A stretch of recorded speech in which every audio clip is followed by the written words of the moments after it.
Hello friends, welcome back to the new video. In this video guys, I am going to show you guys how can you off your screen touch sound guys. You don't like guys this sound when you operate your phone, and guys you can see this touch sound. So guys, you want to off this touch sound, so you can off it in your vivo phone device. In this video guys, I will show you guys how can you off this touch sound in our vivo phone.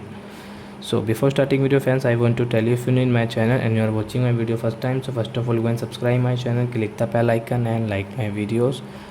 So friend, now let's start video. First of all, open your phone setting to off this touch sound, and guys click on this sound setting, and guys click on this touch sound. So guys you can off your touch sound, and guys you can see this touch sound will not work, and guys you can operate your phone without this touch sound.